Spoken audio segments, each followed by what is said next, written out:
오늘 함께 나눌 말씀은 신명기 7장 1절에서 11절까지 있는 말씀입니다. 조금 길기에 전체를 다 읽지 않고 6절에서 11절까지만 봉독하도록 하겠습니다. 제가 갖고 있는 성경은 273페이지에 있습니다. 신명기 7장 6절에서 11절까지 있는 말씀 우리 함께 봉독하겠습니다. 시작. 너는 여호와 내 하나님의 성민이라. 내 하나님 여호와께서 지상 만민 중에서 너를 자기 기업의 백성으로 택하셨나니 여호와께서 너희를 기뻐하시고 너희를 택하심은 너희가 다른 민족보다 수요가 많기 때문이 아니니라. 너희는 오히려 모든 민족 중에 가장 적으니라. 여호와께서 다만 너희를 사랑하심으로 말미암아 또는 너희의 조상들에게 하신 맹세를 지키려 하심으로 말미암아 자기의 권능의 손으로 너희를 인도하여 내시되 너희를 그 종되었던 집에서 애굽 왕 바로의 손에서 속량하셨나니 그런즉 너는 알라. 오직 내 하나님 여호와는 하나님이시요 신실하신 하나님이시라.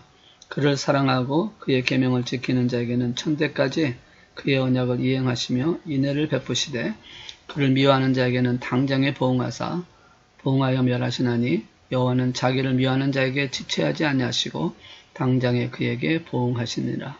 그런즉 너는 오늘 내가 네게 명령하는 명령과 규례와 법들을 지켜 행할지니라.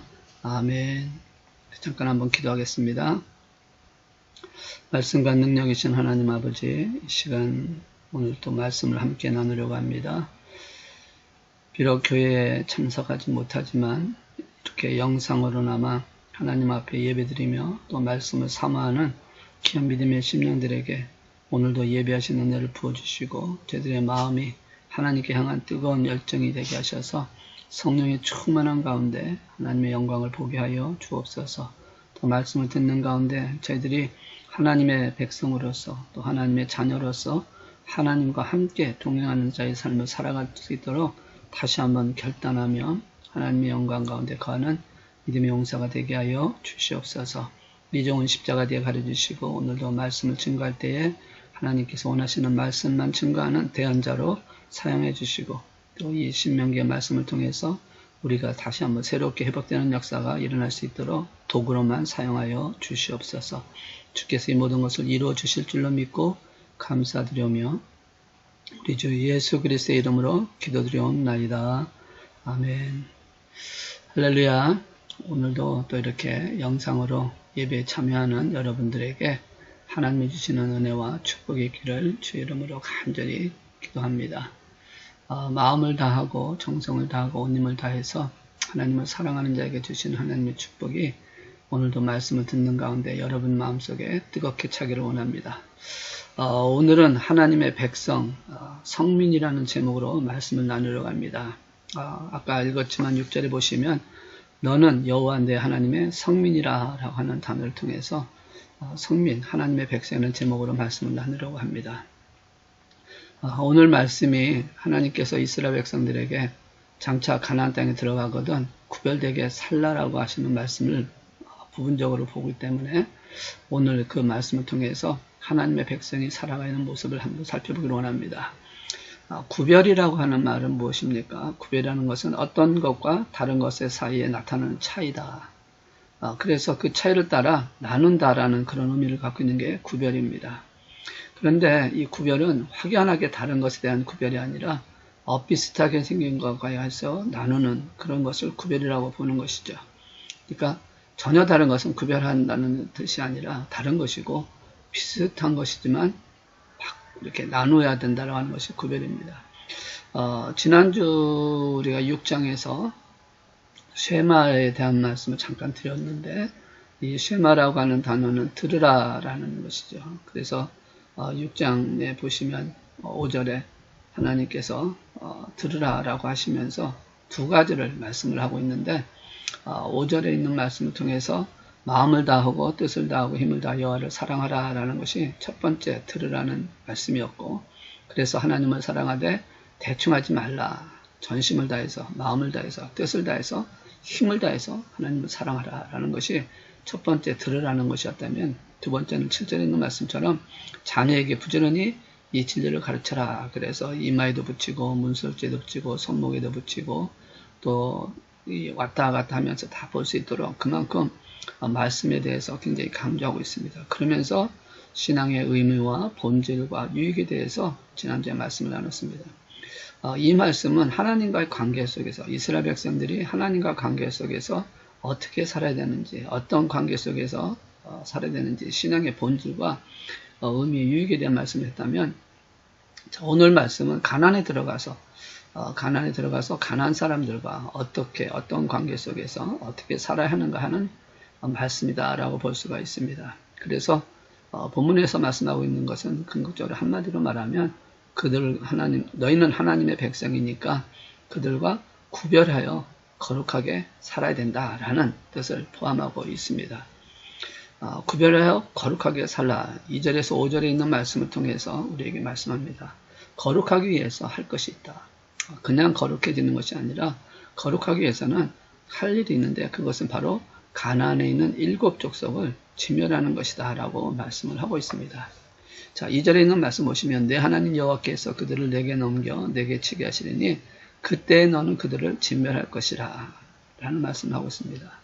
그래서 이 머지않아 요단강을 건너서 들어가게 될 때 그 가나안 땅에 있는 가나안 7 족속들, 빈 땅, 빈 건물이 들어가는 것이 아니라 그곳에서 수백 년 아니면 1000년 이상 살았던 그런 족속들과 있는 곳에, 그 족속들이 있는 곳에 들어간다는 말이죠. 근데 물론 이 땅을 하나님이 주신 약속의 땅이고 이 땅을 통해서 하나님 나라가 확장되어 가고 또 하나님께서 이스라엘 백성들에게 축복으로 주신 땅이지만 그것을 얻기 위해서 그냥 되어지는 것이 아니라 하나님 물론 약속대로 이스라엘 아브라함과 이삭과 야곱에게 주신 약속이기 때문에 주시긴 하지만 그것을 이루기 위해서는 이 가나안 족속 7을 몰아내야 된다라는 것을 말씀하고 있습니다. 이들은 어떻습니까? 1절에 있는 말씀 보시면 그 앞에 여러 민족이 있었는데 헷 족속, 가르가스 족속, 아모리 족속, 가나안 족속, 또 브리스 족속, 히위 족속, 여부스 족속, 이 7 족속이 있는데 이들은 너보다 많고 힘이 센 족속이더라 라고 말씀을 하고 있습니다. 그래서 이러한 자들이 살고 있는 이곳에 들어가서 어떻게 해야 거룩하게 구별되어진 삶을 살 수 있느냐라는 것을 말씀하는데 바로 그것은 진멸하라는 것입니다. 이스라엘 백성들을 보고 가나안 7 족을 진멸하라. 자, 이 진멸이라고 하는 것은 무슨 말입니까? 싹쓸이하라는 겁니다. 하나도 남겨놓지 말라는 것이죠.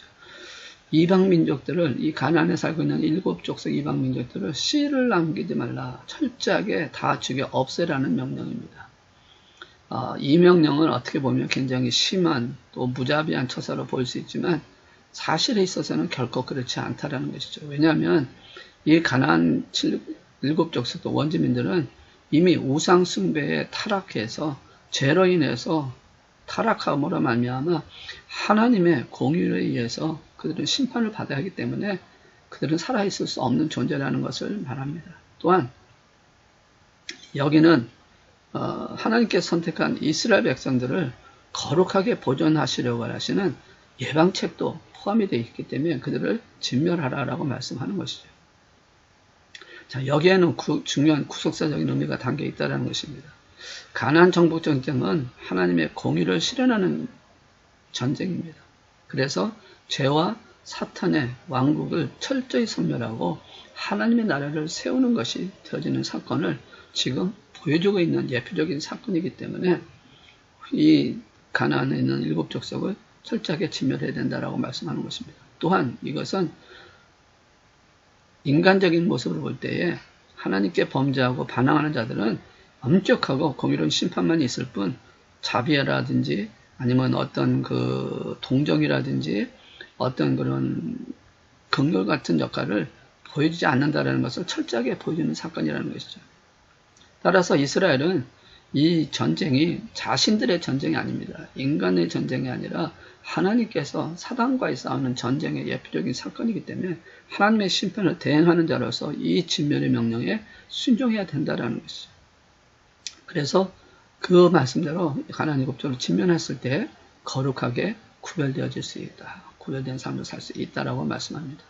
또한 2절에서 3절에 있는 말씀 보시면 또 뭐라고 말씀하고 있냐면 진멸할 뿐만 아니라 그들과 어떤 언약도 하지 말 것이요 그들을 불쌍히 여기지도 말 것이며 또 그들과 혼인하지도 말지니 라고 하는 단어를 통해서 세 가지를 말씀합니다. 언약도 불쌍히 여기지도 말고 혼인하지도 말라. 언약은 뭐 그들과 어떤 그런 동맹을 맺거나 이렇게 돼서는 안 된다는 거죠. 타협하지 말라는 것이죠. 화합하지 말라는 것입니다. 또한 불쌍히 여기지 말라는 것은 죄에 대하여 단호한 저치와 청구를 명령한 것이라는 것입니다. 불쌍하다고 또 연약하다고 양보하지 말라라는 것이죠. 관용의 문제가 아니라는 것을 말씀을 하고 있는 것입니다. 오직 구별의 문제일 뿐이라는 것을, 그래서 백성 스스로가 똑바로 인식하고 있어야 할 것을 말씀하고 있는 것입니다. 죄 문제만큼은 결코 미온적으로 해서는 안 된다라는 것이죠. 특히 우상숭배는 더 그렇다라는 것입니다. 이 감성적인 태도나 미온적인 태도는 오히려 문제를 더 악화시킬 뿐만 아니라 결국은 자신마저 그 속에 휩쓸려서 오히려 죄를 짓는 사건도 갈 수 있다는 것이죠. 혼인도 마찬가지입니다. 혼인을 하게 되면 어떨까요? 더 잘 될 것 같지만 혼인을 하게 되면 결국은 어떻습니까? 이방인들이 갖고 있었던 그 우상, 이방인들이 갖고 있는 그 종교들이 자연적으로 따라 들어와서 그것으로 인해서 심각한 문제를 가져올 수 있다는 것이죠. 우리가 잘 알고 있듯이 열왕기 하에서 나타나시는 말씀을 통해서 보시면 이스라엘에 통일된 그 이스라엘 왕국이 어떻게 됐습니까? 솔로몬 이후에 분열이 되기 시작합니다. 두 나라로 그리고 겪게 되는. 왜 그렇게 됐습니까? 결국은 그 우상나라, 이방인들이 갖고 있었던 우상을 갖고 들어옴으로 말미암아 거기에 의해서 결국은 어떻게 됩니까? 숭배하는 가난, 역사가 일어났다라는 것이죠. 그렇기 때문에 결국은 분열되고 악으로 빠져드는 위험이 있다는 것을 분명히 하나님이 알고 있기 때문에 그 예언자적인 화면으로 함께 혼인하지 말라라고 말씀하고 있다는 거죠. 타락한 인간성, 본성상 인간은 누구나 선을 따라 행함보다 악을 따라 행하는 것을 더 좋아하고 또 그것을 하고 있는 것을 알아야 한다는 것이죠. 그러므로 그들과의 혼인, 우상숭배라는 다른 종교들과의 우상숭배하는 자들을 끌어들이는 것은 집안을 망하게 하는 것이고 하나님과의 거리가 멀어지게 하는 것이다 라는 것입니다. 그래서 가나안 족속 혼인해서 안 된다라고 말씀을 하는 것이죠. 아무리 예쁘고 아무리 지식이 있고 아무리 재능이 있고 아무리 능력이 있다 할지라도 그것은 우리가 거부해야 된다라는 것이죠. 이것은 우리에게 어떤 명령을 주시냐? 영적인 메시지가 있습니다. 우리 그리스도인들은 옛사람이 죽고 새 사람이 준 존재들입니다. 고린도후서 5장 17절에 보시면 그런 중 누구든지 그리스도 안에 있으면 새로운 피조물이라 이전 것은 지나갔으니 보라 새 것이 되었도다 라고 새 사람이 되었다고 말씀하고 있습니다. 그러나 우리가 새 사람이 되었다고 해서 완전한 사람이 되었다는 것은 절대 아니라는 것을 우리는 알아야 한다는 것이죠. 우리 속에는 예수를 믿기 전부터 있었던 옛 성품, 죄악된 성품이 그대로 남아 있습니다. 그래서 이 두 가지 성품이 새로운 성품과 옛 성품이 공존하는 복잡한 존재가 되었다는 거죠. 세상 사람들은 그저 옛 성품은 그대로 있으니까 일관성이 있게 하지만 우리는 그 안에 두 가지 성품이 있기 때문에 얼마나 우리를 힘들게 우리 성품에 남아서 옛 성품이 우리를 괴롭고 방해한다는 것이죠. 그래서 어떨 때는 참 정말 그리스도 안에서 성령 안에서 사는 것 같이 보이다가 어느 순간인가 갑자기 추하고 부끄러운 죄인의 모습을 보여주기도 한다는 것이죠. 그래서 이것을 이렇게 또 표현합니다. 20절에 보시면 가나안 7족에 숨어 있다라고 표현하고 있다는 것이죠. 내 하나님 여호와께서 또 왕벌을 그들 중에 보내어 그들의 남은 자 너를 피하여 숨은 자를 멸하시리라. 그래서 우리가 예수님을 믿었지만 우리 예수님 믿은 그 안에 여전히 숨어버린 가나안 7족속처럼 내 안에 뭐가 있다? 죄악들이 숨어 있다라는 것입니다. 그런데 그 종류가 강하고 그 종류가 영향력을 비추고 있다라는 것을 바울 사도는 이렇게 고백을 하고 있지 않습니까? 로마서 7장 21절에서 24절에 있는 말씀 보시면 그러므로 내가 한 법을 깨달았노니 곧 선을 행하기 원하는 나에게 악이 함께 있는 것이로다. 내 속사람은 하나님의 법을 즐거워하되 내 지체 속에도 또한 다른 법이 내 마음의 법과 싸워 내 지체 속에 있는 죄법 아래로 나를 사로잡아 오는 것을 보는도다. 오호라 나는 공고한 사람이로다. 이 사망의 몸에서 누가 나를 건져내라. 사도 바울도 지금 그렇게 성령의 능력과 성령의 인도하심에 따라서 움직였던 복음을 전했던 사도로서 선교사로서 역할을 감당했던 그가 이런 고백을 한다는 이 자체는 무슨 말입니까? 가나안 칠족을 멸하는 이 말씀은 죄와 타협하지 말라라는 것이죠. 이것이 내 안에 일어나기 때문에 조심해야 한다는 것입니다. 오늘날 기독교의 문제는 사실 어떻게 보면 외부적인 문제, 핍박과 연약에서 오는 것, 물론 이것으로 인해서 힘들기도 하지만 더 중요한 것은 내 안에서 일어나는 내부적인 문제가 큰 문제가 되어질 수 있다는 것이죠. 내가 대하는 교회 안의 문제도 어떻게 보면 죄의 문제를 어떻게 대하느냐에 따라서 차이가 있다는 것이죠. 죄를 방치하거나 죄를 묵인하거나 죄를 쉽게 여기면 결국은 하나님과 그 관계 속에서 점점 뭐라 그럴까요? 십자가의 은혜를 무익하게 만드는, 성령을 침묵하게 만드는, 성령이 역사하지 못하도록, 움직이지 못하도록 하는 그런 것이 되어질 수 있는 것이 충분히 되어지기 때문에 우리는 타협하거나 죄를 묵인해서는 안 된다는 것입니다. 만약에 우리 마음에서 일어나는 죄, 생활 속에서 짓는 죄, 그리고 다른 사람과 이 땅의 죄에 대한 관심이 없고 죄로 인한 애통이 없다면 우리는 진정한 하나님의 백성이 될 수 없다라는 것을 우리가 알아야 한다는 것이죠.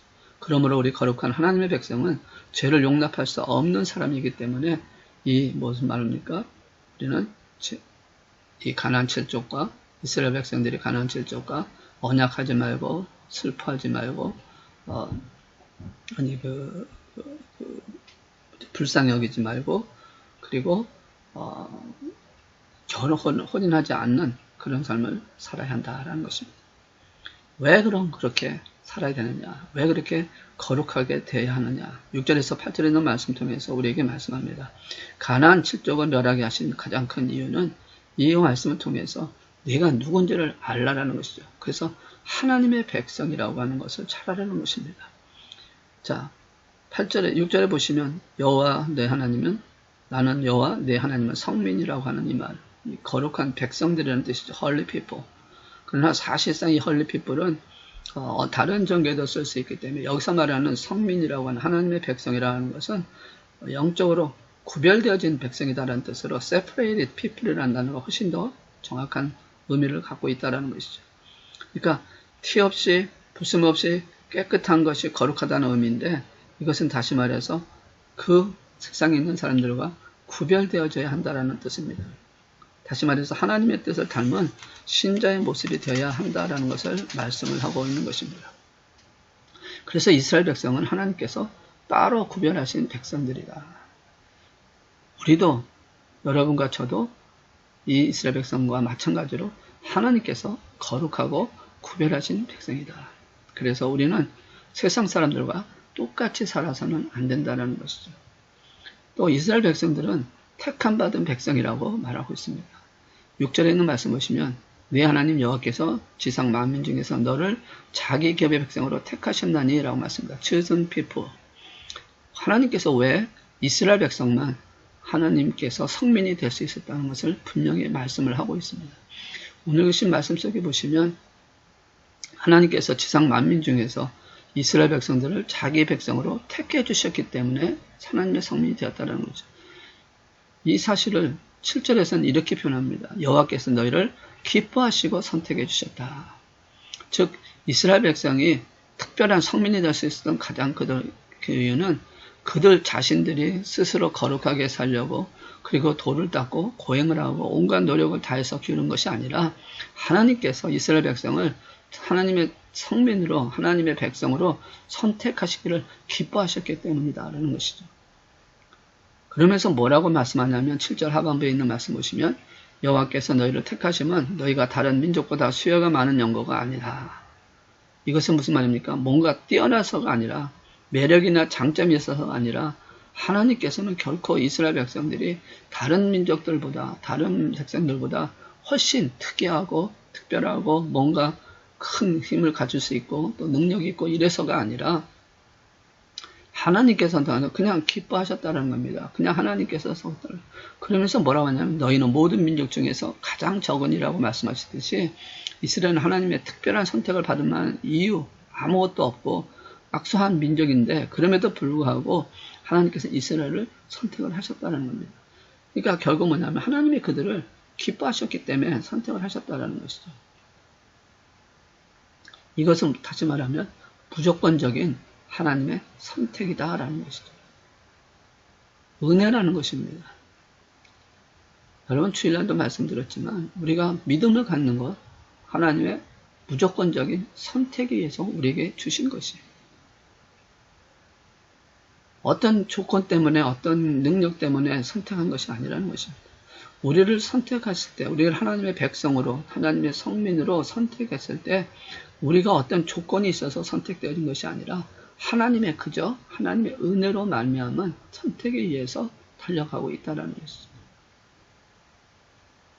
만약에 어떤 조건이 있었다고 한다면 예를 들어서 어떤 한 사람이 갖고 있는 능력이라든지 어떤 사람이 갖고 있는 학력이라든지 이런 것이었다라고 하는 조건을 걸고 만약에 뽑았다고 한다면 물론 사도 바울 같은 경우에는 여러 가지 조건이 있었다고 해서 그걸 뽑은 건 절대 아닙니다.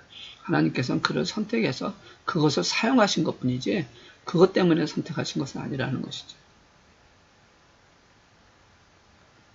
다시 말해서 선택에 의한 어떤 조건에 의해서 선택을 했다면 그 조건이 상실했을 때 그 조건이 무너지면 그 택함은 취소가 되어진다는 것입니다. 그러나 무조건적인 선택을 통해서 하나님께서는 부르셨기 때문에 이스라엘을 택한 받은 chosen people이라고 하는 그 말은 조건이 아닌 하나님의 무조건적인 하나님의 은혜로 선택된 것이기 때문에 아무리 어떤 상황 속에서도 취소가 될 수 없다는 것입니다. 그러므로 이 놀라운 선택을 받은 자는 어떻게 해요? 하나님을 섬기며 구별되어진 삶, 거룩한 삶을 살아가는 것은 당연한 것이 되어진다는 것이죠. 또 8절에 있는 말씀 보시면 이스라엘 백성들은 하나님의 사랑받는 백성이었다라고 표현을 하고 있습니다. 자, 8절 말씀 보시면 여호와께서 다만 너희를 사랑하심을 인하여 라고 말씀합니다. 하나님의 무조건적인 사랑, 다시 말해서 순전히 하나님 편에서 전적으로 시작하시고 일방적으로 베푸시고 주도적으로 발해주시는 헤세드의 사랑을 받은 백성이라는 말씀입니다. 이것이 곧 이스라엘 선택한 동기이기도 하라는 것입니다. 하나님께서 이스라엘 택하시는 하나님이 이스라엘을 사랑하셨기 때문에 그렇다는 거죠. 어떻게 보면 이것이 우리 인간적인 감정으로 본다면 짝사랑이다라고 볼 수 있습니다. 사람은 모르고 있었습니다. 이스라엘 백성들은 모르고 있었습니다. 아브라함도 모르고 있었습니다. 그런데 하나님이 찾아오셔서 아브라함을 부르셨습니다. 하나님께서 선자들을 찾아오셔서 부르셨습니다. 하나님께서 바울에게 찾아와서 부르셨습니다. 오늘 저와 여러분도 하나님께서 찾아오셔서 부르셨습니다. 그런데 그 찾아와 부르신 그것이 뭡니까? 바로 사랑하게 하셨기 때문에 그렇다라는 것이죠. 하나님이 세상을 이처럼 사랑하사 독생자를 보내셨다. 하나님이 세상을 하나님의 그냥 무조건적인 사랑, 하나님의 짝사랑입니다. 그렇기 때문에 이게 은혜라는 것입니다. 그러므로 은혜 받은 자답게 사는 것이 뭐냐? 거룩함이라는 것이. 내가 사랑받은 자로서 사랑받은 자는 뭡니까? 하나님 주신 안에서 하나님이 사랑하는 그 마음으로 하나님 사랑받은 자답게 사는데 그것이 뭐냐? 구별되어진 삶이다. 거룩한 삶이라는 것이. 내가 선택됐다. 내가 예수님의 신부로 선택이 됐다. 그럼 이제 신부답게 사는 것이 구별된 자로 사는 것입니다. 세상에 똑같은 여인이 아니라 세상에 사는 사람들이 아니라 예수님의 신부로서 우리는 구별되어진 삶을 구별되어서 거룩하게 살아야 한다는 것이죠. 또한 이스라엘 백성은 뭐라고 표현하냐면 8절에 있는 말씀 통해서 또한 이렇게 말씀을 하고 있습니다. 너희를 그 종되었던 집에서 애굽왕 바로의 손에서 속량하셨나니 라는 말씀합니다. 우리가 말씀을 통해 보시면 충분히 이해는 하는데 조금 이 말을 듣기에는 이게 무슨 말씀인가라는 것을 좀 듣기에 이상한 부분이 있습니다. 뭐냐면 이 속량이라고 하는 단어는 값을 치렀다, 대신 값을 치렀다라는 고대 사회에서 몸값을 받고 노예를 자연에 해방시키는 것을 뜻하는 것이거든요.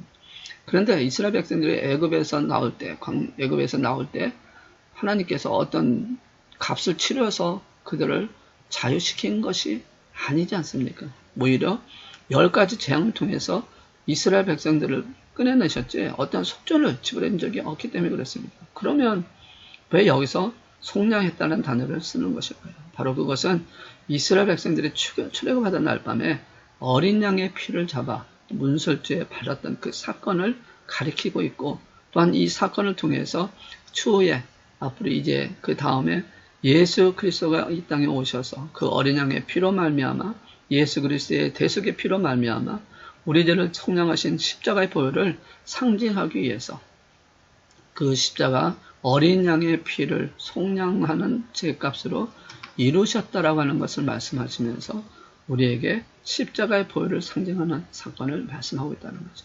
그러니까 구원받은 백성은 속량의 대가서 지불하고 구원을 받는데 그 속량의 대가는 바로 예수 그리스도의 피다. 그것을 이 이스라엘 백성들이 애굽에서 나올 때 마지막 10번째 재앙이었던 어린 장자의 죽음을 이루는데 거기서 구원받는, 죽지 않고 구원받기 위해서는 바로 어린 양의 피를 발라야 한다. 십자가의 속에 계신 예수님의 피를 상징하는 이것을 통해서 속량을 했다라고 말씀을 하고 있다는 것이죠. 그러니까 그들도 예수 그리스도의 보혈의 피로 그들을 구원하셨다라고 하는 것을 말씀을 하고 있는 것입니다. 오늘날 우리가 그리스도의 피로서만 자신의 것을 대속받는 자가 될 수 있다라고 하는 것을 하나님 말씀하는 것입니다.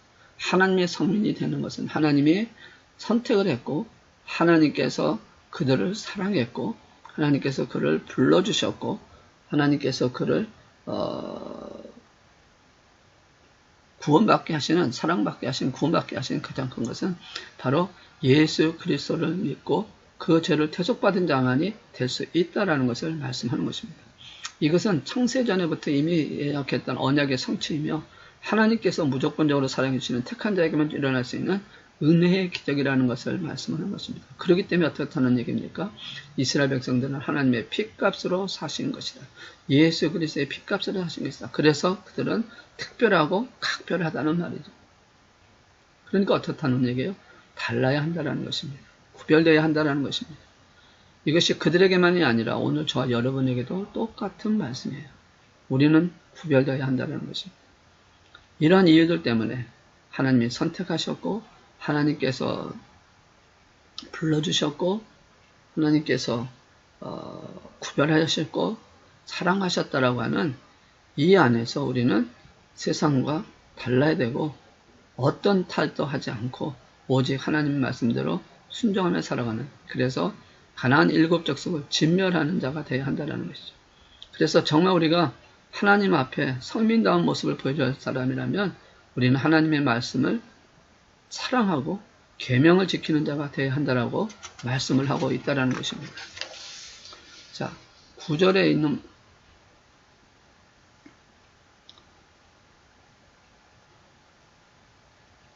하나님을 사랑하는 것, 그리고 그 계명을 지키는 것이 동일이다. 자, 9절에 있는 말씀 보시면 뭐라고 말씀하냐면 그런즉 너는 알라 오직 내 하나님 여호와는 하나님이시여 신실하신 하나님이시라. 그를 사랑하고 그의 계명을 지키는 자에게는 천대와 그의 언약을 말씀하고 있습니다. 하나님을 사랑하는 것과 계명을 지키는 것이 동격으로 언급되어 있는 것을 보게 된다는 것입니다. 다시 말해서 진정한 하나님의 자녀가 되어진 하나님의 성민 백성이 되었다면 자동적으로 하나님께서 명하신 계명을 순종하게 되어 있다는 것을 말씀합니다. 다시 말해서 말씀의 순종 여부가 곧바로 하나님의 사랑과 하나님의 축복을 받는 결정적인 기준이 되고 있다는 그런 뜻이기도 합니다. 그런 이유로 하나님께서 오늘날 우리에게 명하신 명령과 규례와 법도 이것은 하나님의 백성된 성민이 되어진 우리 모두가 최고로 지켜야 할 하나님의 주신 규범이고 이것은 또한 우리가 하나님을 향하여 거룩하게 사느냐 안 사느냐를 규정짓는 유일무이한 시금생는 성경이라는 것을 말씀하고 있습니다. 오직 우리의 가장 중요한 유일무이한 기준은 성경이 되어야 합니다. 신앙과 행위의 기준은 바로 하나님의 말씀인 줄로 믿습니다. 그래서 하나님께서 주시는 이 말씀 붙들고 말씀에 순종하는 것이 지극히 당연한 일이고 이것을 주께서 우리에게 말씀하고 있다는 것이죠. 그런데 또한 이 말씀만 하는 것뿐이 아니라 당연한 일임에도 불구하고 하나님은 이 말씀에 순종하여 그대로 행하면 천대까지 복을 주시겠다라고 말씀을 하고 있다는 것이죠. 다시 한번 9절 보시면 그런즉 너는 알라 오직 내 하나님 여호와는 하나님이시 신실하신 하나님이시라. 그를 사랑하고 그의 계명을 지키는 자에게는 천대까지 그의 언약을 이행하시며 인애를 베푸시니라 라고 말씀합니다. 천대까지 법도를 지키고 말씀을 행하면 하나님께서는 천대까지 약속을 지키시겠다. 언약을 이루시겠다. 어떤 언약을 말씀합니까?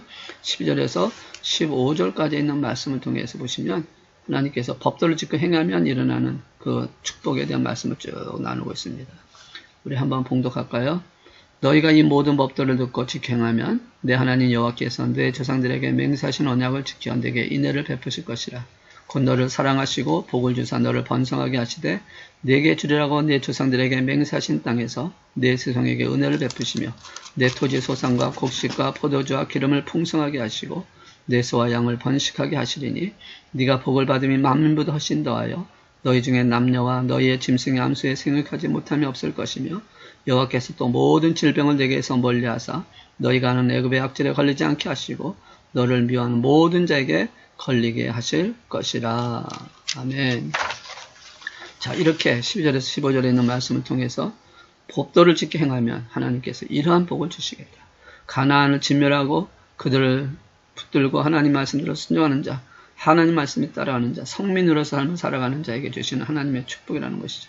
그러므로 우리는 어떻습니까? 거룩하게 살아야 하는 것입니다. 세상 사람들과 구별되어야 한다는 것입니다. 비록 우리가 살아가는 이 가운데에 우리가 점점 힘들고 어려운 상황 속에 접한다 할지라도 우리는 하나님 말씀을 붙들고 우리는 거룩한 자의 삶을 살아야 한다는 것입니다. 그래야 세상으로부터 우리가 고립되어지는 것이 아니라 오히려 하나님께서 우리에게 풍요롭게 하신 역사를 만들어준다는 것이죠. 의식주의 문제, 또 병에 대한 문제, 또 여러 가지 그런 모든 영적인 문제도 바로 하나님께서 주신 이 말씀대로 구별되어 거룩하게 사는 자가 되어지면 하나님께서 놀라운 역사를 만들어 주신다는 것이죠. 여러분, 참 신자와 가짜 신자를 구별하는 기준이 있다면 그것이 뭘까요? 그것은 바로 죄에 대한 태도라고 볼 수가 있습니다. 오늘 본문은 이것을 말씀합니다. 죄에 대해서는 단호하게 거절해라. 끊어야 된다. 진멸해야 된다. 라고 말씀하는 것입니다. 그러면서 가나안 땅에 들어가 이스라엘에게 이것을 요구하셨는데 이것은 바로 우리가 거룩함을 백성, 하나님의 택한 백성, 그리고 하나님의 사랑받는 백성, 그리고 그리스도 예수의 십자가 은혜로 구원받은 백성이기 때문에 우리는 이 세상에서 구별되어진 삶, 거룩한 성별된 삶을 살아야 한다는 것이죠. 그게 바로 하나님의 백성이라는 것입니다. 하나님의 자녀라는 것입니다. 저와 여러분은 하나님의 자녀입니다. 예수의 무조건적인 선택으로 말미암아 하나님께서 우리를 불러주셨고 예수를 믿게 하시는 은혜를 주셨고 십자가에 죽으신 그 사건을 통해서 하나님의 영광을 나타내도록 우리를 구별하셔서 하나님의 자녀로 삼아주셨기 때문에 우리는 이제 세상 사람들과 구별되어진 삶, 비록 우리의 육신이 살아있기에 아직 세상 속에 살아있지만 우리는 구별된 거룩한 삶을 사는 저와 여러분이 되어야 한다는 것이죠. 그리스도의 순결한 신부로 살아가는, 그래서 정말 하나님께서 축복받고 또 모든 일에 합력할 선을 이루시는 하나님의 은혜를 마음껏 받는 저와 여러분이 되시기를 주 이름으로 축원합니다. 그래서 하나님의 영광을 나타내고 하나님의 능력을 나타내는 그런 믿음의 삶을 살아가는 저와 여러분 되셔서 아버지 앞에 섰을 때 잘했다고 칭찬받으며 면류관 받을 수 있는, 그리고 맡겨진 사명을 잘 감당하는 언약의 백성으로서 승리하며 살아가는 저와 여러분 되시고 우리 마흔함교회가 되시기를 주의 이름으로 축원합니다. 기도하시겠습니다. 사랑해 주님 감사합니다. 오늘도 말씀을 통해서 저희들이 하나님의 백성이요 하나님의 자녀로서 아버지 하나님 이 세상에 승리하며 구별되어져 살아가는 저들 되게 하여 주옵소서. 말씀에 순종하여 하나님께 드려지게 하시고 또 말씀에 따라 순종함으로 말미암아 하나님이 주시는 능력으로 이 세상을 이기게 해주시고 세상과 타협하거나 세상에 동화되는 자가 아니라 아버지 하나님 그들과 확실하게 구별되게 하여 주셔서 아버지 하나님 우리가 그리스도의 향기를 나게 하시고 또 저희들로 말미암아 세상이 변화될 수 있는 역사를 만들어가는 저희들이 되게 하여 주시옵소서. 주께서 이 모든 것을 이루어 주실 줄 믿습니다. 감당할 수 있도록 성령 충만하게 하여 주시옵소서. 주께서 이 모든 것을 이루어 주실 줄 믿고 감사드리며 우리 주 예수 그리스도의 이름으로 기도드리옵나이다. 아멘. 이제 자유롭게 기도하시겠습니다.